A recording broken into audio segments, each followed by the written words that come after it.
Archie Luxury, coming to you live from Brisbane. Coming to you live from Brisbane. 5110.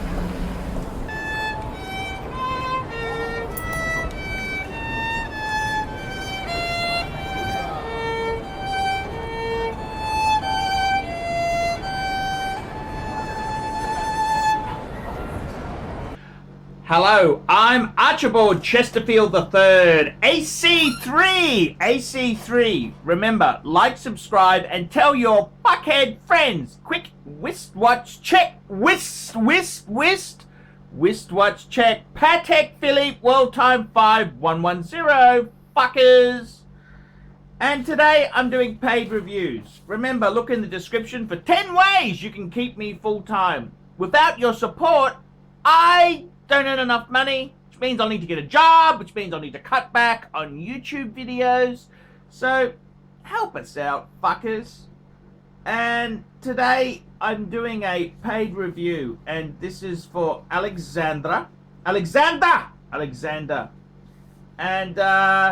he's merely asking me, "Hi Arch, please review this watch, talk about what you think of it, and talk about what it's worth." And this is a watch at European Watch Company in Boston, Massachusetts, America. And it's a Breguet 3620 jump hour. It's in platinum. It's got the Guilloche dial. It's a very, very sexy watch. So he's asked me, what do I think of it? He's asked me about this piece here. Breguet, I'll just read the description. Breguet 3620 BB jump hour. Herès Sorta, I can't fucking pronounce this. Limited to 400 pieces. Platinum on a strap with a platinum buckle. Automatic Breguet caliber 562 movement. Jumping digit red 24-hour display at 12 o'clock. Silver Guilloche dial with painted Breguet numerals, 36mm, thickness 7.5mm, sapphire crystal, like new with box and guarantee booklet. Now it didn't have a price here because this piece had actually sold at European Watch Company. And he was asking me, what do I think of it? What do I think of it indeed? And I jumped onto the Chrono 24, and they didn't have a platinum one, but they had a yellow gold one. It was about the 15,000 Australian. So he's asked me, what do I think? I'll just tell you what that is in American Yankee dollars. You guys don't want to know what Australian Aussie fucking pesos are. That means nothing. That means absolutely fuck all to you people. Aussie pesos aren't much good. Fuck! What the hell's gone wrong with it? The coding's gone fucked. Continue. Jesus, you try and record these things here and they go to shit. Can you believe that? It's just fucking crazy. It's crazy. Okay, here we go. Change. There we go. Done. Boom. Oh, fuck me dead. Something's... You know, you gotta love these live shows, fuckers. So look, what's that, about 12,000 US dollars. So, okay, let's have a talk about it. The price doesn't really matter there. It would obviously be more expensive than the yellow gold one. Platinum is a big premium. What do I think? A Breguet, okay, so let's analyze this watch. What do I think of it? And I mean, the House of Breguet is a top brand. I mean, this is a extraordinary piece. It is beautiful. Coin edging on the side of the case, precious metal. It's a beautiful piece. 36 mil. You know, you could argue it. Is it a bit small? I mean, my world time itself is 37 mil, and collector's point of view, you probably don't want to go smaller than 36. If it was a little bit bigger, you know, it'd be so much more easier to sell it, have so much more wrist presence. But as the saying goes, if my auntie had balls, should be my uncle. It is what it is, fuckers. So it's possibly a smidgen small. 37 would, you know, but it is what it is. What do I think of it as a piece? Well, look, it's a spectacular piece. A jump hour is fucking, that's a great piece. Great bit of horology there.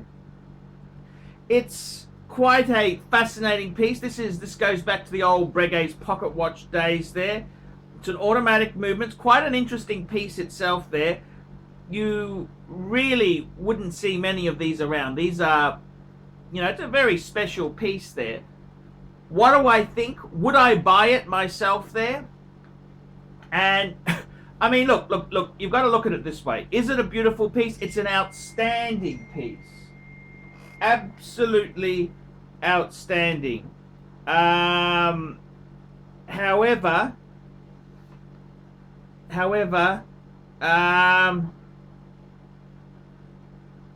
I've got to tell you the truth there. You've got to really look at this here and say, if you're going to buy a high-end fuck-off piece there, you've got to be you've got to be careful with your coin, because, you know, you start to get into upper echelon watches, they can be quite tricky to sell, okay? I'll give you a case in point. I mean, I've owned a few really fuck-off pieces, but what you don't really know is that selling a $20,000 piece is fucking hard, okay? It is hard. It is hard to sell them. There's not many buyers in the marketplace for $20,000 pieces. So, you know, the buyers are fairly, it's a small circle. I love the Breguet. This is a classic piece. It's got Breguet, you know, it's everything that Breguet. It's vintagey. It's beautiful. It's absolutely beautiful. Would I buy one? Well, I got to tell you, you've got to look at, when you buy anything in life, you've got to look at, well, what's going to happen eventually, you know, if you want to trade out of it. And I kind of think the long haul here, Breguet, as much as I love Breguet, these high-end precious metal Breguets, I'm not talking about the Breguet Transatlantic or the Type 20s. They're quite good bang per buck.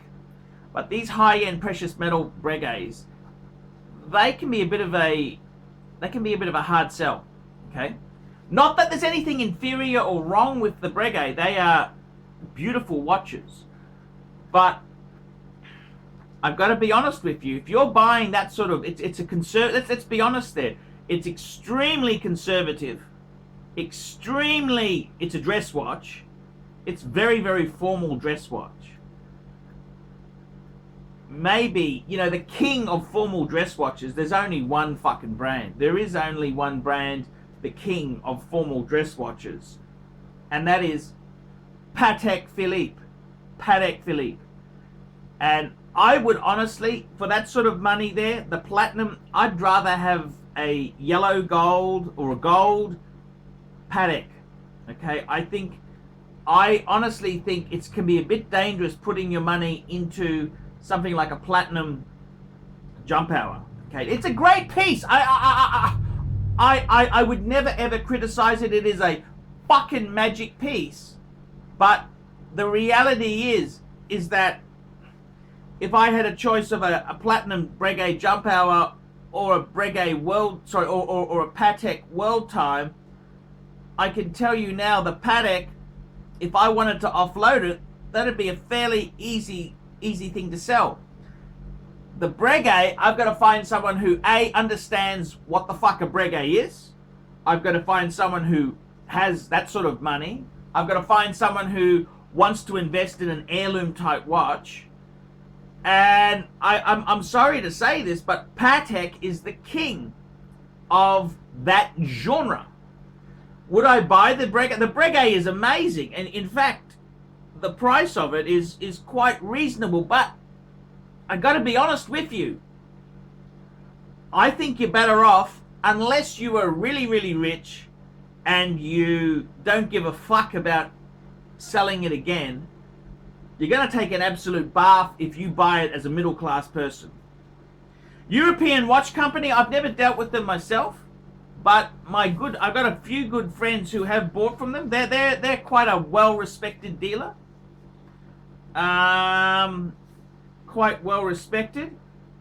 I would honestly say it's easy to fall in love. It's a beautiful piece, but for not much more, I'd be going Patek. I mean, Patek. I mean, the simple advice to you is this: Patek and Rolex. You can't go wrong. Patek and Rolex. You really aren't gonna do. If you buy a Patek or a Rolex second hand, you're really going to. That's the best thing you can do. Now, buying it used, of course, is the wiser way to go. But Breguet is not a shit brand. Breguet is an amazing brand. They invented so many things in watchmaking. So many inventions in wristwatches come from Breguet. Breguet was originally a French company. They then moved to Switzerland. Hence, they're not part of the Holy Trinity. But I've got to tell you, it's not just Breguet I would say this to. Many years ago, actually, this is a watch that Vintage Watch Co. in Brisbane had. They had a Vacheron Constantin perpetual calendar, and it was actually very fair priced, and it was I could have bought it for I think it was 13,000 Aussie dollars. Perpetual calendar. That's the equivalent of a Patek 3940 automatic perpetual calendar. And I'd actually bought my annual calendar, the 5035, from Vintage Watch Co. And it was more money. Why would you say that? A Vacheron perpetual? Or would you rather have an annual calendar, Patek Philippe? And the answer is simple. It was a little bit dated in the look, but the Patek just popped. The Patek was 1 mil bigger, which made it really, it was 37 mil, whereas the Vacheron was 36. The Vacheron was thinner, so it looked smaller.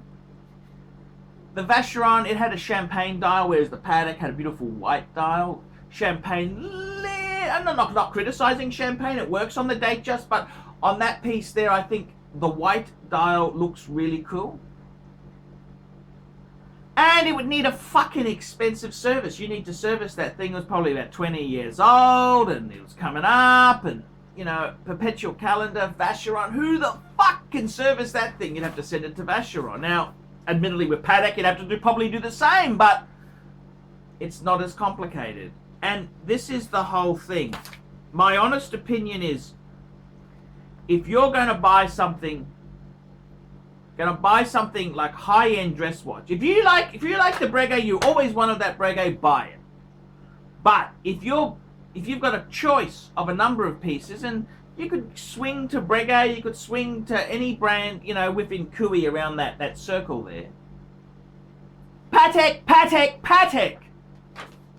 Patek is so strong. It is so strong. And I know, Patek can get a bit boring, and, I understand that, but Patek itself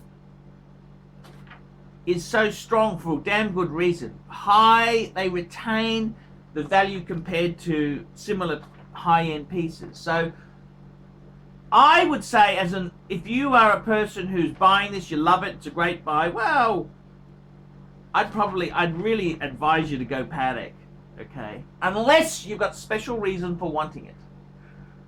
Now, I don't think it's a dog. It's what do I think of it? Well, European Watch Company. I've never bought from them myself, but they're quite well regarded. They're in Boston, Mass. It's a very snooty area. It's platinum box papers. I mean, can't get better than that, can you? Looks like a beautiful piece, a nice condition. There's nothing wrong with it at all there. Breguet is it's a good brand. Breguet's a good brand, but my only reservation is if you're buying that sort of piece, you really should stick to Patek. Okay, you will always get your money back. It'll be a lot easier to sell a Patek than a high-end Breguet. Okay, it's a lot easier to sell a Patek than an Audemars Piguet or a Vacheron Constantin. They are a very specialized watch. You've got to have someone who really wants a Vacheron. They will pay more for it. But general rule of thumb, I think you're better off if you want to buy a really outstanding watch there. I would say go Patek Philippe. You're going to retain. You're buying it used. You're going to get. You are going to pay a bit more. Yes, Pateks are not fucking bargains. Yes, I agree. But I think you will hold value more. It'll be much easier sale.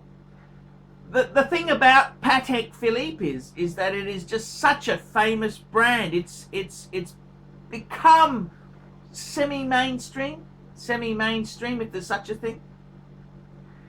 And I mean, this is the same problem that Lange. If you want to buy a high-end watch, do you buy a Lange? What do I think of a Lange? Lange's amazing. They're fucking beautiful. They are gorgeous watches. I love the Lange one. Would I buy one over a Patek? Well, possibly, but Lange just is not as easy to sell as a Patek. Patek has always got someone wants a Patek. They're more kind of, you know, for snooty fucking precious metal dress watch. Patek is the way to go. So I'm not trying to criticize your decision. I'm not trying to, you know, I'm just telling you the honest truth. Patek Philippe, Patek Philippe, Patek Philippe.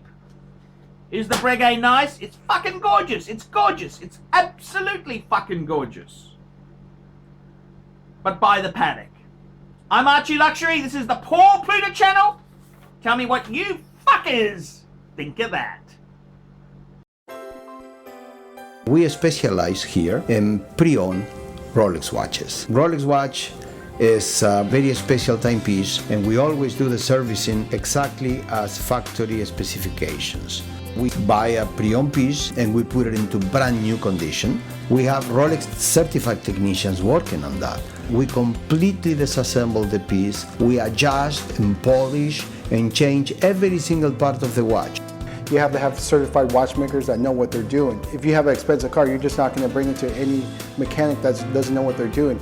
You spend $5,000, it's like if you put money in the safe deposit box. And 1 or 2 years from now, you will keep having your $5,000. We have to spend a lot of money to get all this equipment together, but makes me feel I'm doing what I'm supposed to do. It's not a question of money, it's my passion. Jewelers on time, simply the best.